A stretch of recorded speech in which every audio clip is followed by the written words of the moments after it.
Welcome marketers to Business 201, Principles of Marketing. We're actually in Unit 1 and we're doing Chapter 4. We have Chapter 4 to do and Chapter 5 to do. Then we'll be finished with Unit 1.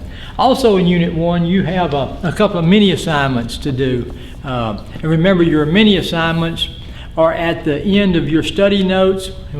When you print out your study notes that are of course included with each unit, at the end of the study notes it shows you and gives you mini assignment number 1 and mini assignment number 2.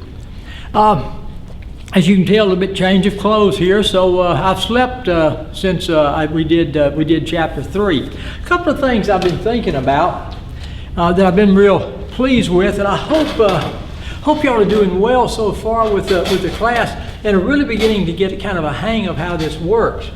Some of the chapters are pretty involved chapters. Like Chapter 1, we had to define what marketing was. We talked about needs and wants and demands, which the objective of marketers is to satisfy our needs, wants, and demands with value, quality, and satisfaction. And they use that they do that by using products, goods, services, ideas, experiences. So we had to get into that pretty big, and then we got pretty much into the 4 P's of marketing, the marketing mix: product, price, place, promotion. Those were big items. Those were no items. Then we talked about the different eras. When was marketing kind of born? There was the production era, there was the sales era, and then the marketing concept era. And I told you I wanted you to know those 3 eras, and I wanted you to know the definition of marketing concept. And so Chapter 1 was a pretty heavy chapter. Now Chapter 2 said, look, let's talk about marketing environment in the 21st century. And we said, okay, here's a marketer, and there's a micro environment, things that are very close to a marketer that affects marketers, and marketers can affect them, like competition and customers. Then there's the macro environment. And we talked about that, but we didn't have to get real involved, because it makes sense that just like you live in a couple of different environments, marketers do too. That macro environment is the environment that affects marketers, but marketers have no effect on it. So that was a pretty straightforward chapter with some interesting stuff in it. Chapter 3, we got into a little more than just a particular idea or a concept of like environment. In Chapter 3, we talked about marketing ethics. And we said ethics of a nation comes from the morals of its people. And we talked about that a little bit. And then we talked about regulations. The Sherman Antitrust Act, the Federal Trade Commission Act, which established the Federal Trade Commission, which, and Sherman Antitrust looks at trying to keep competition open and get rid of any type of monopolies. And the Federal Trade Commission Act, which established the Federal Trade Commission, is the one that goes out and investigates any kind of unfair or dishonest marketing practices. We talked about that. And then towards the latter part of the chapter, we got into, and when we talked about, remember, puffery and substantiation. Then we talked about social responsibility, cause-related marketing. So it was some neat stuff that we covered, but it was kind of a little bit of a range of things. Now, Chapter 4. Chapter 4 is kind of like Chapter 2 in that we're looking at a specific thing. In Chapter 4, we're looking at consumer behavior. We're consumers. We're buyers. Is it important for marketers to know why we act the way we act and how they may be able to influence the way we act? Because remember, they're trying to bring about an exchange. So the answer to that is yes. So in Chapter 4, our author really breaks it down. He says, okay, when it comes to consumer behavior, there are certain social influences that affect our behavior. There are certain physiological influences that affect our behavior, and they provide certain marketing influences that affect our behavior. So chapter 5 is going to be chapter 4 is going to be wrapped around those 3 types of influences that affect our behavior. Okay, one other thing that we're doing that I think is helpful is this.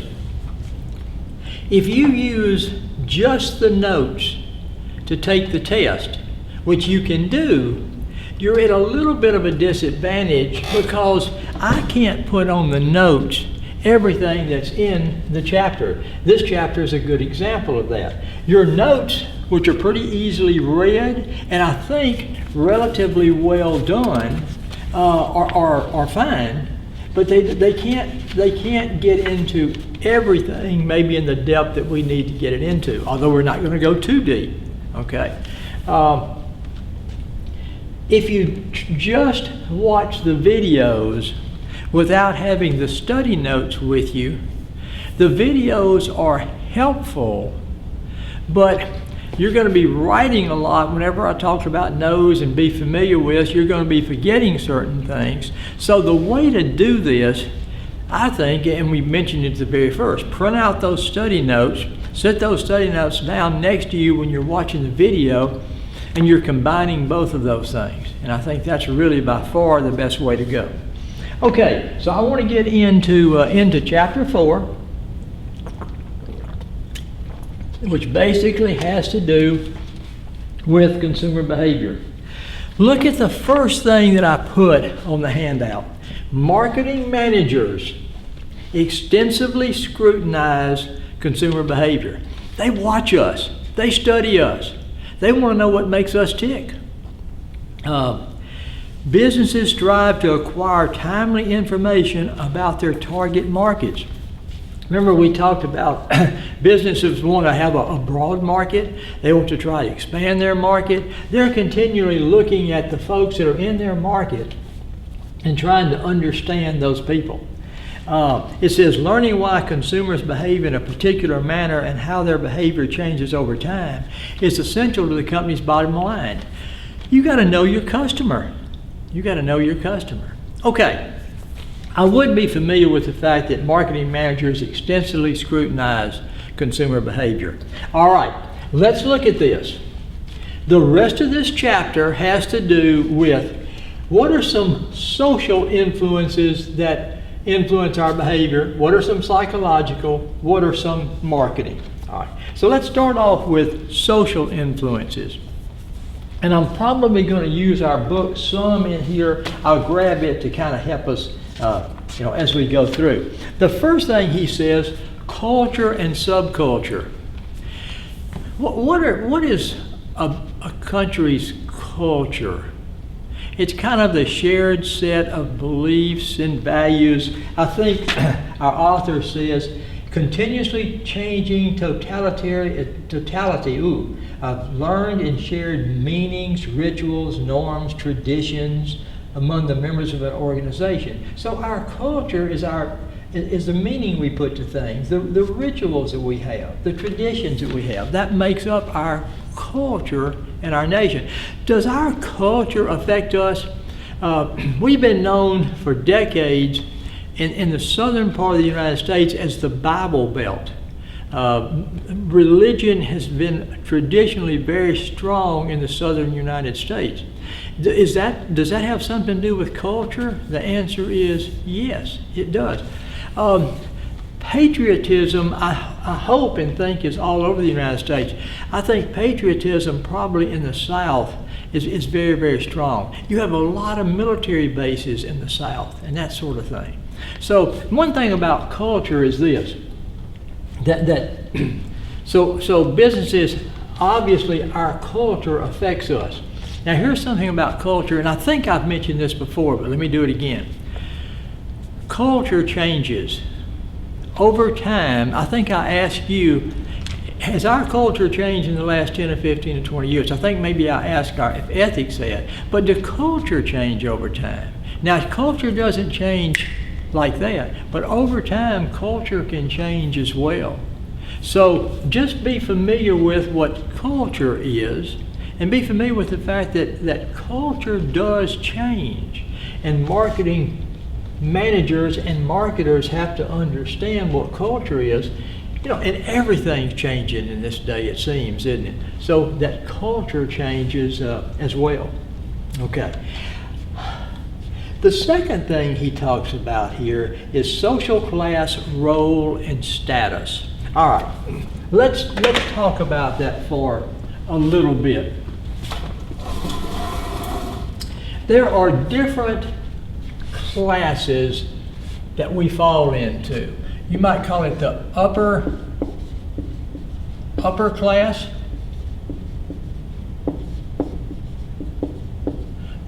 maybe the upper middle class, and I guess the third one, the lower class. Now there are several others, but these are kind of the lower, the upper, and then kind of the class in the middle. And the reason I mentioned that, he says this.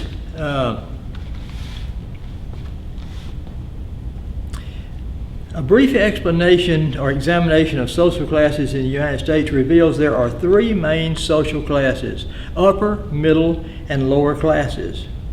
The upper class obviously is the wealthier Americans. The upper, these are folks that have inherited money. These are folks that have it and have had it for a long while.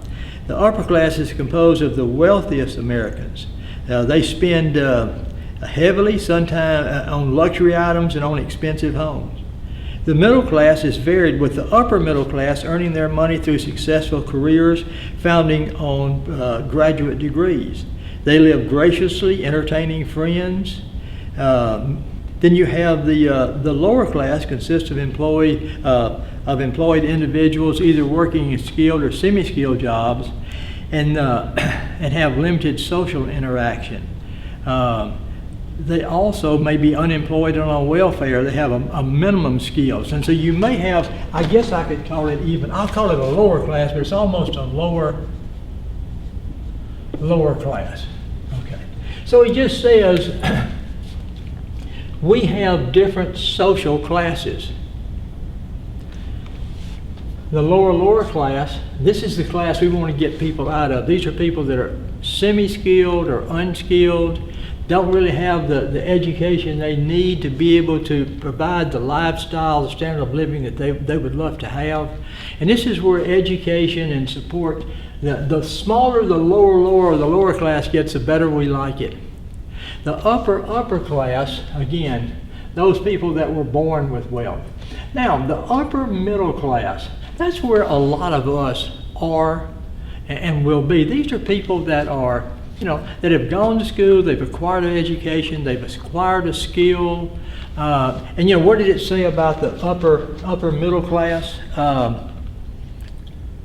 They live graciously, entertaining friends, emulating the upper class in their consumption. So this is where probably most of us will be. Now, if you ever get in the upper class, don't forget me. You might want to adopt me or something like that, okay? Okay. But there are different social classes. The point I'm making here is, what social class we're in, does that somewhat affect our consumer behavior or our consumption behavior or our buying habits? The answer is sure, it does. It certainly does. Then he talks a little bit, I think, about roles and status. Each one of us, especially depending on what social class we're in, is going to play a particular role. Here's what he says. Roles are based on the activities people are expected to perform according to the individuals around them. So roles, if you're in a particular social class, you're going to have particular types of folks that you probably interact with and this sort of thing. And those folks and you in that particular social class are going to assume certain roles that you play. And so I'd like for you to be familiar with what roles are, R-O-L-E-S. And again, what he talks about here with roles is based on the activities people are expected to perform according to the individuals around them. Okay. Then different roles have different status. Maybe the status of a physician has a somewhat different status than that of an attorney. It has somewhat different status of that of a teacher, or different status, and I'm kind of talking about people in the upper middle class area. So status is kind of the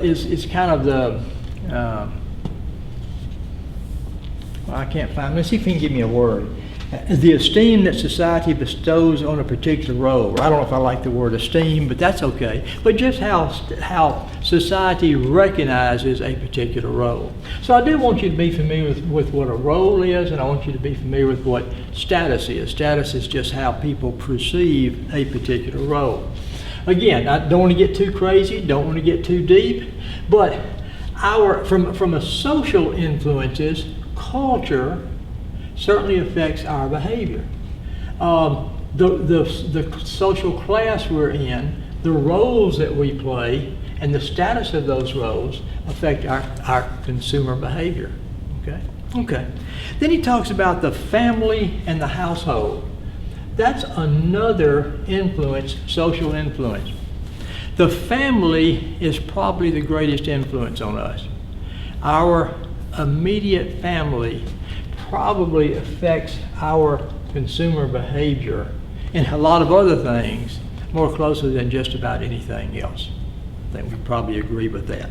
Now, he talks a little bit in here about reference groups. What are reference groups? See if I can find you a definition here. Are defined as groups that serve as a point of reference for individuals in the process of shaping their attitudes and their behaviors. We associate with certain groups. I mentioned to you that I enjoy running. There are several running clubs in this area. I associate with those running clubs. If you've ever known somebody that had a Corvette, there are Corvette clubs around. So reference groups are groups that you associate yourself with, or maybe groups that you don't associate yourself with. There are certain groups you don't want to associate with, you stay away from. But there are certain groups that you do associate yourself with. Groups that you associate with. From a guy's point of view, you're in a hunting club or something like this. It may be folks, it may not be a formal group, but like a group of folks who get together and shop and do stuff like this. A group, I know some folks that get together and play Pekino, which is a game, or they play bridge or stuff like this. These are reference groups. Do they affect your behavior? Yes. And these are all part of the social influences, okay? Now, and I would be familiar with reference groups. I would be familiar with the fact that the family probably has the most influence on our behavior. And then we've talked about being familiar with roles and status and that sort of thing. Psychological influences. Does the things that motivate us influence our behavior? Or our perceptions of things, does that affect our behavior? As we learn additional things, does that affect our behavior? Do our attitudes and beliefs affect our behavior? Does our personality and lifestyles affect our behavior? And each one of those you've said yes, yes, yes, yes, yes. First of all, I would be familiar with those things, those physiological things that affect our behavior. Okay? Okay. Again, I'll go through them a little bit slower. Motivation. Remember, we talked about Maslow talks about what motivates us is our needs, and that we try to satisfy the needs that we have and that sort of thing. Well, we talked in the very first chapter 1. We have needs, and so marketing managers are all about knowing that we're motivated to satisfy our needs. They're all about trying to help us do that.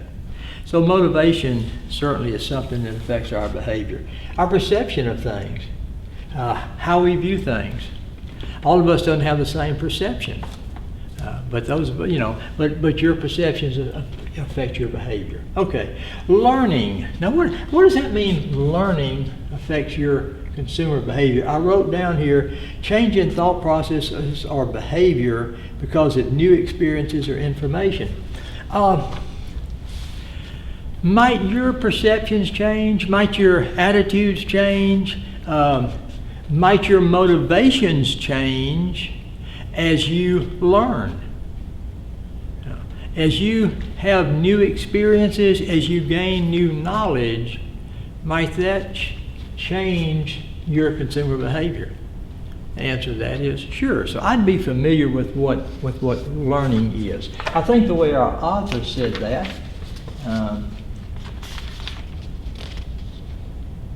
is defined as a change in individual thought processes or behavior attributed to new experiences or new information.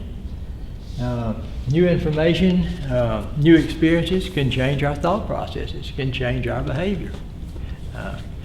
You go out and do something you've never done before, and you may find it, wow, this is great, this is exciting. So you now take time to do that. Your behavior changes some because of the fact that you really enjoy doing this, so now you want to experience it on a regular basis, and you might even join a reference group.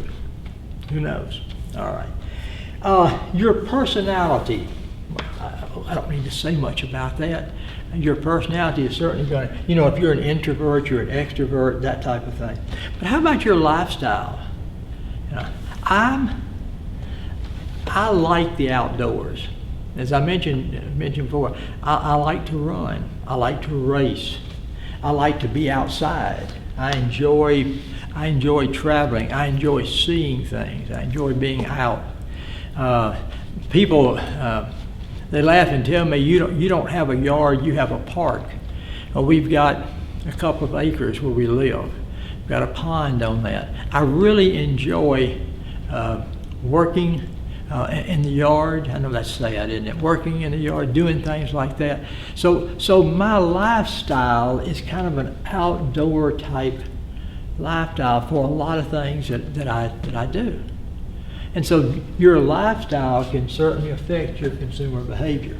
Okay, marketing. Marketers are going to try to affect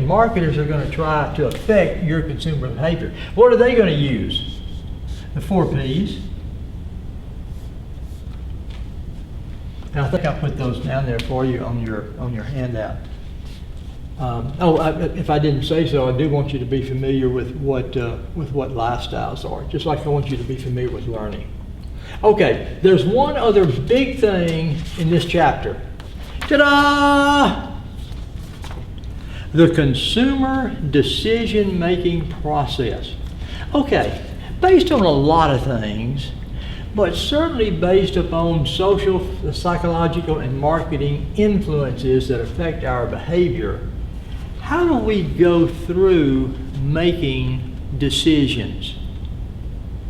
Is it important for marketers to understand our decision-making process? And the answer to that is yes. Now, if you look at the handout,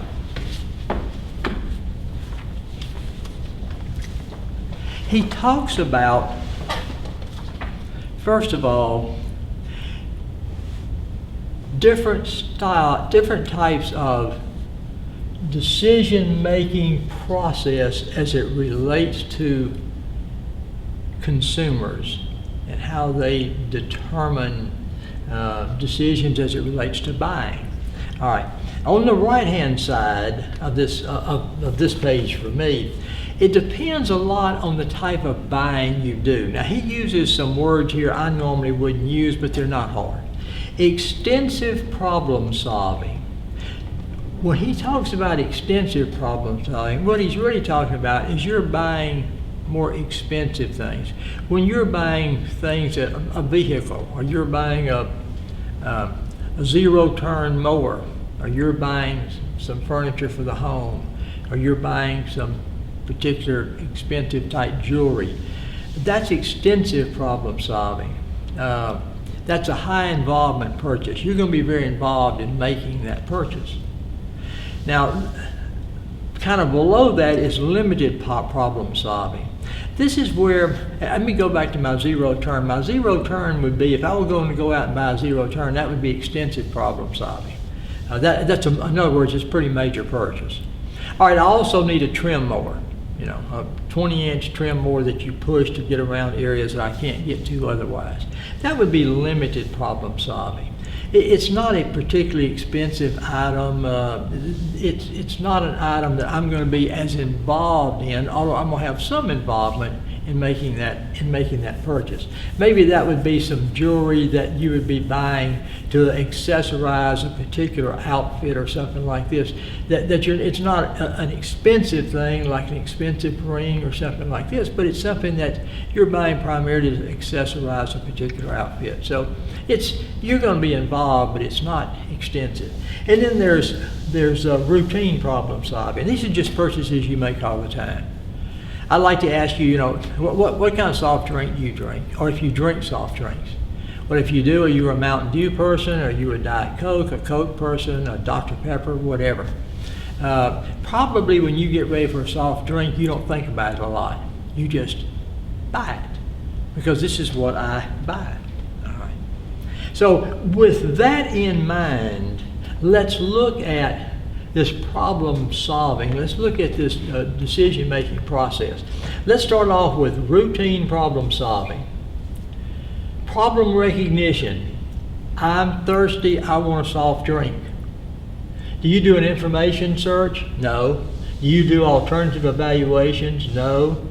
Do you go out and buy a Dr. Pepper? Yes, because that's what I like. And I'm satisfied and I'm happy. All right. You say, so what? Okay, well, here's the so what. For routine purchases, you skip normally information search and alternative evaluations. So if you love Dr. Peppers and I sell Cokes, I'm going to have a harder time getting you to buy Coke because I'm going to have a harder time getting you to try one. See what I'm saying? Okay. So that being the case, I've got to figure out ways with my product, my price, my placement of my product, and how I promote it. I may do some real cuts in prices or something to try to get you to try my product. Okay, limited problem solving. Problem recognition, yes, I need to buy a push lawnmower. Information search, a little bit. I may do a little, not much. Alternative evaluations, comparing different brands. I mean, a push mower is a push mower. It's probably got a Briggs & Stratton engine on it, and it's got a metal case, maybe a little bit. And then I make the purchase. Now, what's going to be probably the overriding thought when I do this? The price. I'm going to go to two or three places. I'm going to go to Walmart, I'm going to go to Lowe's, I'm going to go to Home Depot, something like that. I'm going to look at their push mowers. I'm not going to get on the internet. I'm just going to go to a local place, 2 or 3 local places, look at their prices, see something I like, and I'm going to buy it. So from a consumer point of view, or from a marketer point of view, probably price is pretty important in this particular. It's not really expensive, but it's and I don't want to spend a lot of money on it. Right. Then extensive problem solving. All right, that's that car, that's that fine jewelry, that's that piano, that's whatever. I'm probably going to go through all of these steps. Information search, alternative, Okay, got too still there. Some of my lighting on the classroom lighting went out. So what's going to happen there, information search, alternative, I'm going to do all those things. So do marketers need to be sure that they've got a great website, great information about their product. Alternative evaluation, do you want to compare your product to other people's product to show how your product is better? Yes. And all right, so you see, depending on what type of purchase it is, whether marketers know, do you use all of these steps? Do you skip some of these steps? If you use all these steps, I mean, it tells you that certain things. They've got to have great information about their product. They've got to have comparisons about their product, that sort of thing. If you skip some of these steps, they've got to have other ways to entice you to try their product or make their product look enticing to you. Now, post-purchase behavior. Are you satisfied? Are you dissatisfied? How satisfied are you? There's two things that can come out of a purchase of a product. Number one is cognitive dissonance. I'm sorry. Cognitive dissonance says this: was it the best purchase? Was it the best zero turn? Especially with the extensive problem solving, you get cognitive dissonance. Was that really the best car? Did I really need that type of furniture? All right, so if marketers know with extensive problem solving that you are going to have cognitive dissonance and you're wondering, was it the best purchase, what are they going to do? They're going to follow up after your purchase and say, man, you're really smart. You made a great purchase. The other thing is this: buyer's regret, anxiety over the loss of freedom to spend on other products. When you make a big purchase like that, you're probably not going to do too much more extensive problem solving for a while, because that big purchase probably in your budget took a good bit of your budget that you had for something new. So you're kind of it's kind of like, oh, doggone, that's great, but can't do anything else for a while. Okay, so let's look at the back side of this page. I would like for you to know the customer decision-making process or the consumer decision-making process. I'd like for you to be able to list these 1, 2, 3, 4, 5 steps and say a little something about each one. Part of a sentence about each one, okay? All right. Then I want you to be familiar with what extensive problem solving is, limited problem solving, routine problem solving, cognitive dissonance, and buyer's regret. And I think that just about takes care of chapter 4 for us. One of the good things I think about the fact that we're going to be meeting I think this marketing class is a Tuesday, Thursday class. We're going to be meeting each Tuesday. Because if you happen to hit a chapter and you say, wait a minute, I'm really confused about something, you can come to class at our regular class time on Tuesday, and we can discuss that if you need to do it. If everything is going well and you say, hey, I got this stuff. I got my notes. I've got this video. I've done my underlining. I understand it. I'm in great shape. Then we're marching towards taking that first test, that Unit 1 test. All right, I'm going to sign off on this one, and then we're going to get back into a chapter that stands by itself. And that's chapter 5, and that's going to be the last chapter in Unit number 1. Okay, so we're going to do the loud clap for Professor Pierce, my Executive Director, and then we're going to get back here, or I am, in just a few minutes, and do Chapter 5. Thank you.